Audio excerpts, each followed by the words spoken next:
দেশব্যাপী জাতীয় vitamin A plus campaign শুরু হচ্ছে আজ।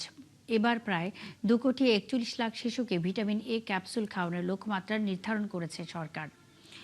রাজধানী শাহবাগে শহীদ আবু সাইদ কনভেনশন হলে কর্মসূচির উদ্বোধন করবেন স্বাস্থ্যমন্ত্রী সর্দার সাখাওয়াত হোসেন।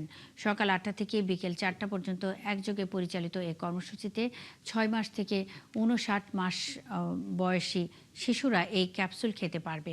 সারা দেশে প্রায় ১,২০,০০০ স্থায়ী কেন্দ্র প্রায় ৫০০ অস্থায়ী কেন্দ্র যেমন বাস টার্মিনাল, রেল স্টেশন ও ফেরিঘাটে ক্যাপসুল বিতরণ করা হবে।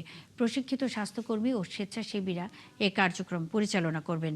নির্ধারিত দিনে কোনো শিশু ক্যাপসুল গ্রহণ করতে না পারলে পরদিন সংশ্লিষ্ট উপজেলা স্বাস্থ্য কমপ্লেক্সে গিয়ে তা গ্রহণ করা যাবে। এছাড়া ১২ জেলায় ৫৮টি দুর্গম উপজেলার জন্য আরও ৪ দিন বিশেষ কার্যক্রম চলবে।